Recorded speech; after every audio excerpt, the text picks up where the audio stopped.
Namaskar, this is Akhilesh Bhargav. Welcome to TechBits on Business and Finance with me. India's audit profession has been in focus because of its negligence and collusion in shocking corporate frauds and failures, which have often surfaced in the past few years in particular. The general perception of the public is that these corporate frauds and failures took place not just because the managements of these companies were fraudulent, but more so because the auditors who were supposed to keep a check on them were their willing accomplices. And that has been found to be true very often. The NFRA, India's new audit regulator, has been seeking to supervise and discipline the audit profession in India, much as perhaps the ICAI has its own differences of opinion. If the NFRA's audit quality review reports have been exposing the negligence and collusion of the auditors, as we saw in the case of its recent report on the misconduct of an EY firm as the auditor of ITNL, the NFRA now raises a significant issue for public discussion, which is, should audit necessarily be made compulsory for all companies, or should some be exempt from conducting an annual audit?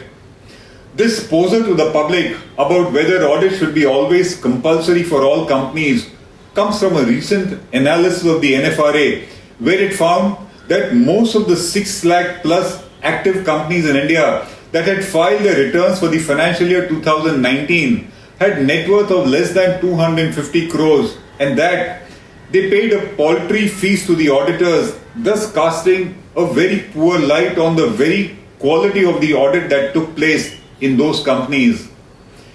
The NFRA has therefore sought industry views on whether audit must be relaxed and what should be the threshold for such relaxation, if any. It points out that audit exemptions are given in countries like the UK, US and Singapore on the basis of balance sheet total, on the basis of their turnover, on the basis of their number of employees, and it asks whether Indian companies should also be given audit exemptions of this nature. Before we discuss the rationale and reason for compulsory audit in India, it must be noted that audit of a company is not compulsory in many countries, and that in many jurisdictions, exemption from audit is a norm. In the US, for example, only public business entities, which is listed companies and state-owned companies of the US governments, are subject to compulsory audit, and all other private entities are exempt from audit. The federal law in USA does not make audit compulsory for private businesses, even though banks and lenders may insist that a borrowing company should furnish audited financial statements to them. That is a matter of a contract, a lending contract between the borrower and the lender, and that is not a mandatory requirement there. In the UK, small companies are exempt from audit. A small company in Britain is defined as one whose group turnover does not exceed £10.2 million, whose gross group assets do not exceed £5.1 million, and which has less than 50 employees. And such a company should not be engaged in the business of banking or insurance or the issuance of e-money. Singapore also provides an audit exemption to small companies, and the criteria there are 3. The 3 criteria on the basis of which a company can claim an audit exemption in Singapore are that its revenue must be less than Singapore dollars 10 million, its total assets must be less than 10 million Singapore dollars, and that the number of employees in the company should not exceed 50. In India, on the other hand, even a dormant company with no income, no assets or employees whatsoever is subject to compulsory annual audit of its books of accounts. The NFRA perhaps questions this need for a compulsory audit in India in these kind of companies. The reason and rationale for compulsory corporate audit in India has to do with the involvement of public money in companies, and it is thus imperative to know their actual financial performance and position. While in a business, the promoter's capital is generally considered to be at the maximum risk, in reality, it is often not so. That is because a running, growing entity soon gathers debt, and it also takes on market credit, which can be far in excess of the promoter's own capital and stake of the company, and it soon happens in almost every growing running entity. It starts with a bank loan where the loan exceeds the capital that the promoter put in, and thus the risk of fraud and failure is more on the lender than on the borrower. It then includes the suppliers and vendors credit to a company who become unsecured lenders virtually, and they are soon at the mercy of a company's management in terms of receiving their payments. If things go bad, it is these unsecured creditors who are the first ones to lose out, and they lose out the most, as we see.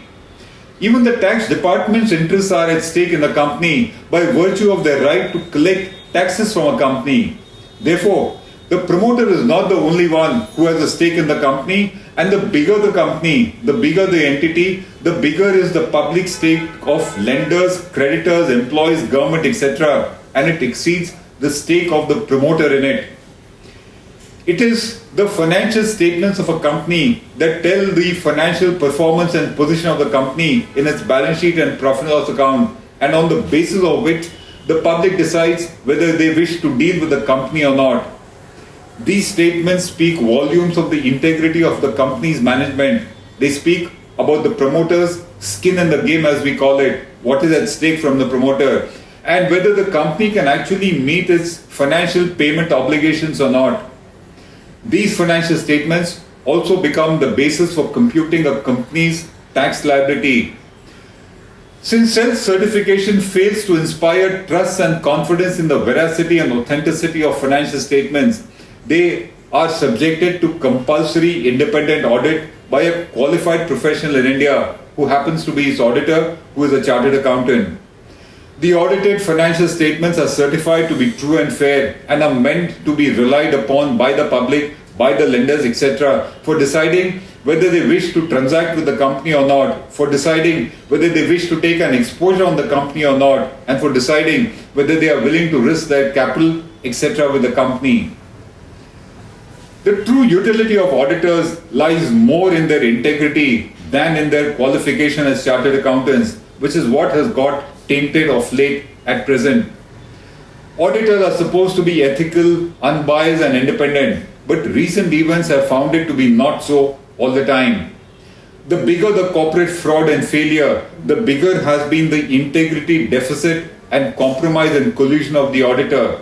It is this, and for several other reasons, that today the very justification perhaps for a compulsory audit of a company is being questioned. And what are all those reasons? The first one, small companies which primarily have promoters' capital as their fund base, which have as direct involvement, accountability in the management of the company, whose bank loans are fully collateralized and secured, and who have small turnovers with very visible operations and state of affairs, they do not really need to engage an auditor. They should be allowed to prepare and self-certify their own financial statements with the threat of a heavy penalty and prosecution being imposed on them in case they are found to have deliberately falsified, deliberately done false self-certification of their financial statements. In such cases, why not do away with the compulsory audit, for the simple reason that public stake in such companies is almost negligible, or the bank loans are fully secured.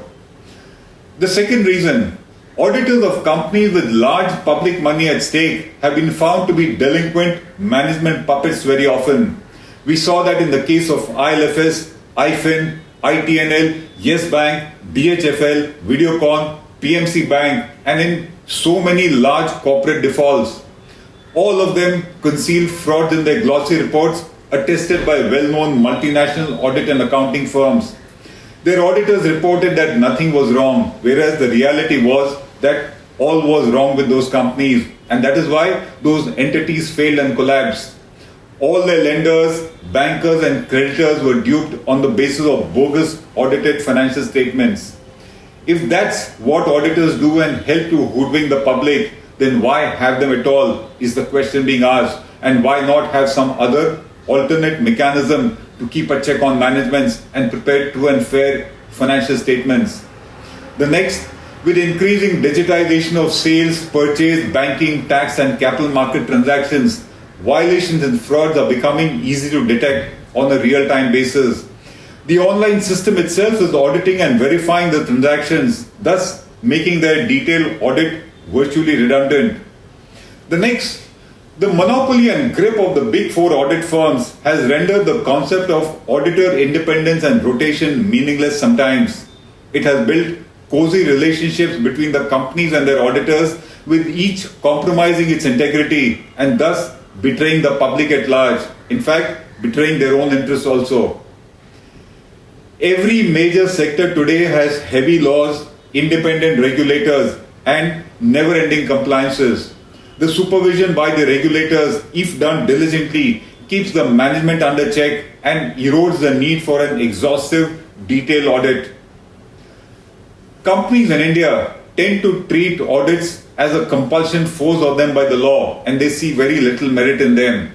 They are unwilling to pay commensurate fees, leading to the dilution of audit quality, audit diligence by the auditors. And that's the other reason why the very justification for conduct of audits is at the moment under question. The larger picture and the fact of the matter is that the audit profession will be up in arms on this NFRA poser, which is, should audit be compulsory for all companies? After all, their practices, their earnings, their power will be eroded if audit exemptions are provided. But then it is they themselves who have brought this situation on them. Negligent and collusive auditors, well-known collusive auditors, have themselves betrayed the interests of the audit profession at large by compromising their own integrity, by showing massive integrity deficits in their conduct. If today the very justification of compulsory audit is in question, it has also been primarily because of this kind of misconduct which has taken place at times by the auditors themselves. This is Akhilesh Bhargav signing off till we meet again. Namaskar.